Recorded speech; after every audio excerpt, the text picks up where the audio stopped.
Mental math कक्षा 8। मैं हूं हरी सर और आप सभी बच्चे देख रहे हैं आपका अपना YouTube channel math with Hari sir special Hindi medium के बच्चों के लिए। आज एक नया चैप्टर शुरू करने वाले हैं जिसका नाम है एक चर के समीकरण अध्याय 2। तो बच्चों आपको सिर्फ एक ही काम करना है, प्रैक्टिस करनी है, ज़्यादा से ज़्यादा अच्छी रैंक लेके आनी है, दूसरों को भी बताना है।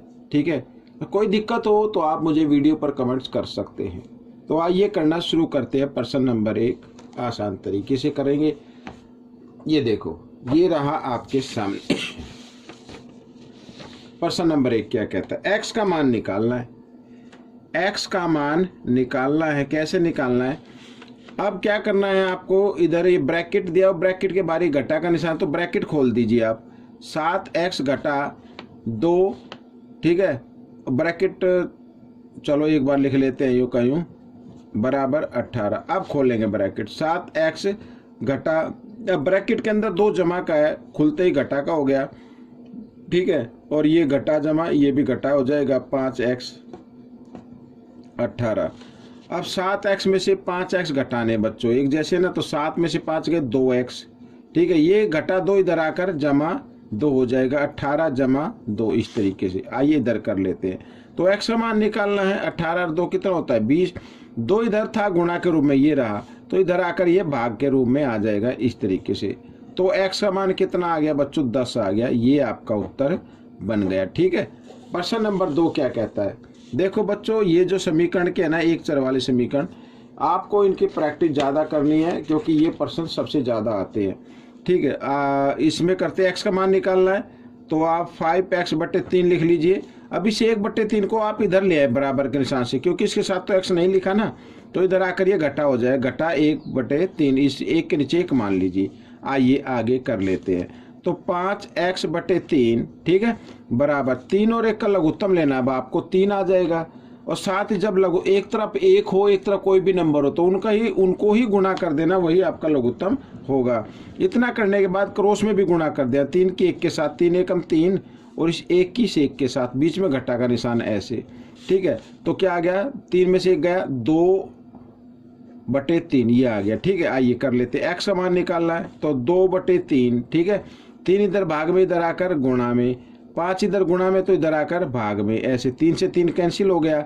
तो बच्चों x का मान आपका आ गया कितना? 2/5। ये आपका उत्तर बन गया। ठीक है भाई, ज़्यादा प्रैक्टिस करोगे तभी आप आसानी से निकाल पाओगे। प्रश्न नंबर 3, y का मान बताना है। अब बच्चों यहाँ पर ये 2y घटा 4/3 दिया हुआ, इसके नीचे आप 1 मान लो। ठीक है, जब इस तरीके से 2 परिमेय संख्याएं हों, बीच में बराबर का निशान हो, तो आपको क्या कर देना? क्रॉस में गुणा कर देनी है। तो 1 से अगर 2y घटा 4 को 1 से गुणा करेंगे, ऐसे क्रॉस में गुणा कर देंगे। ठीक है, 3 की 8 के साथ, 21 के साथ, तो 1 से गुणा करने पर तो वही नंबर आएगा, तो वही नंबर लिख लेते, 2y घटा 4 और 3 अट्ठे 24, इस तरीके से। अब ये इधर घटा 4 है, इधर आकर जमा 4 हो जाएगा। y का मान हम निकाल लेते हैं, तो 24 और 4 कितना हो जाएगा, या एक बार लिख ही लेते हैं, तो 24 जमा 4, इस तरीके से। ठीक है, तो आइए इधर कर लेते हैं y का मान। तो 24 और 4 होता है 28, 2 इधर गुणा में, तो इधर आकर ये भाग में आ गया, 2 से काटा तो आ गया 14। तो y का मान कितना आ गया? 14 आ गया बच्चों। ठीक है, ये y का मान आ गया। अब प्रश्न नंबर 4 क्या कहता है? देखो, थोड़ा सा कंफ्यूज करने के लिए किस तरीके से दिया हुआ है। 3t जमा 4t इस ब्रैकेट में, ठीक है, तो इन दोनों को जमा कर दो। 3t और 4t एक जैसे ना, तो कितना हो गया? 7t हो गया। साथ ही 3 को इस t के ब्रैकेट के साथ भी गुणा करना है, या 4t और 1t कितना होता है? 5t। 5 को 3 के साथ गुणा कर दो, 5 या 15t हो गया। ठीक है, बराबर 88। तो t का मान बताना है। अब 15 और 7 कितना होता है? 22 होता है, 22t बन गया। ठीक है, इस तरीके से 88। अब t का मान निकालेंगे, तो t बराबर 88, 22 इधर गुणा में, तो इधर आकर ये भाग में आ गया, 22 से कम 22, 22 चौक 88, तो t बराबर कितना आ गया? 4 आ गया। तो ये आपका उत्तर निकल गया। ठीक है, प्रश्न नंबर 5 क्या कहता है? देखो, प्रश्न नंबर 5 कहता है, यदि z जमा 8 बराबर 4z/5 बराबर घटा 1 हो, तो z का मान बताना है। बहुत ही आसान है, आइए करना शुरू करते हैं। तो z, पहले ब्रैकेट खोल लीजिए, z जमा 8 जमा 4z/5 बराबर घटा 1। ठीक है, अब ये जमा 8 को ना आप इधर ले आओ, ठीक है, बाकी इधर ही रखो, इसके नीचे 1 मान लीजिए। तो Z5 मैं एक बार लिख लेता हूँ बच्चों इसको, ठीक है, इस तरीके से घटा 1 है, इधर जमा 8 है, इधर आकर ये घटा 8 हो जाएगा। ठीक है, कर सकते हैं। अब 5 और 1 का लघुत्तम लेंगे तो 5 आ जाएगा। मैंने क्या बताया, अगर एक तरफ कोई भी नंबर हो, एक तरफ 1 हो, तो उनको गुणा कर दो, वही आपका क्या होगा, लघुत्तम होगा। इतना करने के बाद आपको क्रॉस में भी गुणा कर देना। 5 की Z के साथ कर देंगे गुणा, तो 5Z, 1 को 4 के साथ कर देंगे तो 4Z हो गया। ठीक है, और घटा 1 और घटा 8 कितना होता है, घटा 9 होता है। आइए इधर कर लेते हैं। अब 5Z और 4Z कितना होता है, 9Z, ये मैंने लिख दिया, बराबर घटा 9। और ये 5 इधर भाग में है, इधर आकर ये गुणा में आ जाएगा। ठीक है, ये गुणा 5 कर दिया। अब बच्चों आप चाहे तो इधर भी काट सकते हैं या फिर आप इधर कर लीजिए, घटा 9 गुणा 5। ठीक है, ये आ गया। अब जो 9 इधर गुणा में था, इधर आकर भाग में आ गया। अब 9 से काट सकते, 9 एकम 9, 9 एकम 9। ठीक है, तो Z बराबर कितना आ गया, 5 घटा, यहाँ पर एक बार कटा ना, तो 5 एकम 5, तो घटा 5 आ गया। तो ये आपका उत्तर बन गया।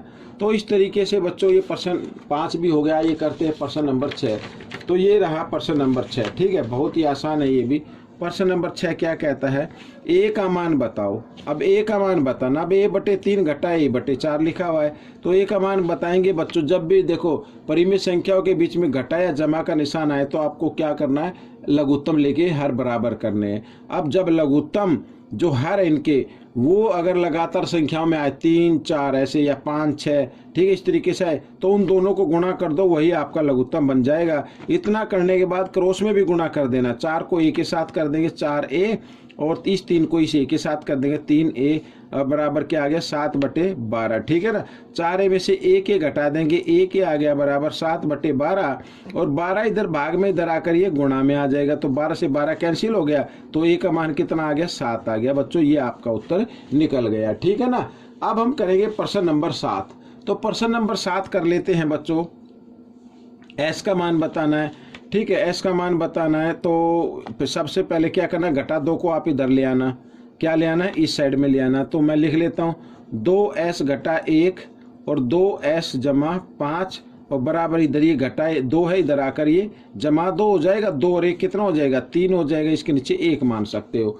ठीक है, अब क्या करना है, दोनों बराबर, बीच में बराबर का निशान आ गया, इधर भी परिमेय संख्या, इधर भी परिमेय संख्या, तो आपको क्या करना है, क्रॉस में गुणा कर देना है। ठीक है ना, क्रॉस में गुणा कर देंगे। अब 1 से गुणा करेंगे तो यही आएगा 2S घटा 1, और इधर 3 से इसकी गुणा करेंगे तो 3 का 3 दूनी 6, तो 6S हो जाएगा।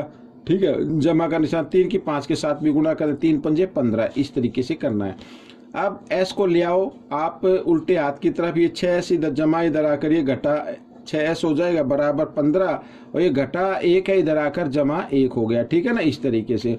अब बच्चों घटा जमा घटा, 6 में से 2 घटा दीजिए आप, कितना आता है, 6 में से अगर हम 2 घटाएंगे तो कितना आएगा, 4 आएगा, और बड़े नंबर के सामने घटा ऐसे घटा का आ जाएगा। इस तरीके से यहाँ पे 16 आ गया। ठीक है, आइए कर लेते हैं।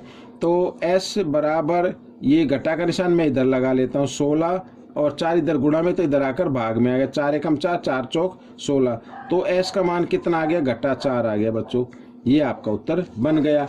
देखो है ना कितने आसान, लेकिन ये तभी और आसान होगा जब आपकी प्रैक्टिस ज्यादा होगी। ठीक है, आइए करते हैं प्रश्न नंबर 8।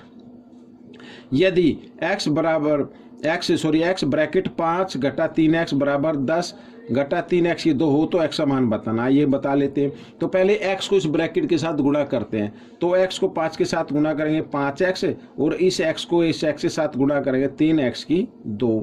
ठीक है, यहाँ पर 10 घटा 3x की 2। ठीक है, ये है। अब बच्चों देखो, जब कभी भी बीच में बराबर के निशान हो, दोनों तरफ एक जैसे नंबर हो, उनको आप काट देना। ठीक है, इस तरीके से। तो यहाँ पर क्या बचा, 5x बराबर 10 बच गया। ठीक है, तो x का मान निकालना है, तो कैसे निकालेंगे, 5 इधर गुणा में, इधर आकर ये 10 के साथ जब आएगा तो भाग में आ जाएगा। 5 से भाग कर देते हैं, 5 एकम 5, 5 दूनी 10, तो x बराबर कितना आ गया, 2 आ गया। तो बच्चों ये प्रश्न भी आपका हल हो गया। ठीक है, प्रश्न नंबर 9 क्या कहता है, ये भी बड़ा आसान है। दिखने में लगता है कि बहुत मुश्किल है, लेकिन मुश्किल बिल्कुल भी नहीं है। आप गुणा कर दीजिए बस, इसको पॉइंट समझो, पॉइंट नहीं है तो 16 हो गया। 16 को 5 के साथ गुना करें, 16 पंजी 80, 80 x हो गया और 16 एकम 16, इस तरीके से हो गया। अब देख लीजिए पॉइंट, 2 अंक के बाद दशमलव है तो 2 अंक के बाद लगा दिया, आगे 0 लगा सकते हो, इसमें भी 2 अंक के बाद लगा दिया, ठीक है इधर, और बराबर 0.4x जमा 0.16, ठीक है इस तरीके से। अब बच्चों यहाँ पर x वाले टर्म को ले आओ इधर, ठीक है लेफ्ट साइड में, तो 0.80x और ये इधर देखो यहाँ पर कोई निशान नहीं तो प्लस का होता है, इधर आकर ये माइनस का आ जाएगा 0.4x ऐसे बराबर, और 0.16 और ये जमा का है ना, इधर आकर ये घटा का हो जाएगा तो 0.16, ठीक है। अब बच्चों मैं आपको बताता हूँ, ये घटा हो गया, ये जमा घटा। बच्चों जब भी आप इसका x का मान निकालें तो 0 ही आएगा, ठीक है, क्योंकि इधर 0 आ गया, इक्वल में 0 आ गया, अब तो इसका आंसर 0 ही होगा। अब आपको आगे करने की जरूरत नहीं है, तो ये ही आपका आंसर रहेगा, ठीक है। आइए करते हैं प्रश्न नंबर 10, इस भाग का आखिरी प्रश्न है ये, x का मान बताना है बच्चों, x का मान। अब x का मान बताना है तो बच्चों आपको क्या करना पड़ेगा, x की 2 u को यूं लिखना पड़ेगा घटा, अब इन दोनों ब्रैकेट को आपस में गुणा करना है, ठीक है। x को इस x घटा 2 से गुणा कर लीजिए, ये गुणा के रूप में मैं लिख देता हूँ, और बचा जमा 1, इसको भी x घटा 2 से गुणा कर लीजिए, और इधर क्या आ जाएगा ब्रैकेट बंद और बराबर 0, ठीक है इस तरीके से।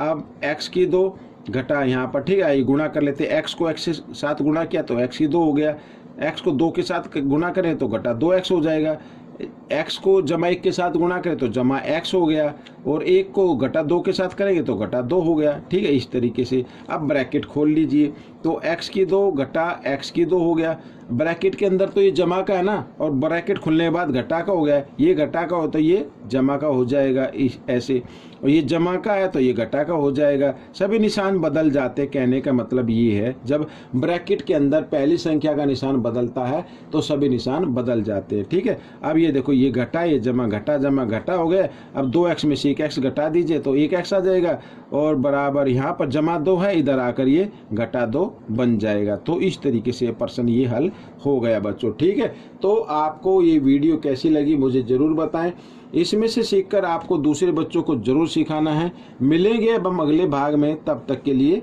धन्यवाद।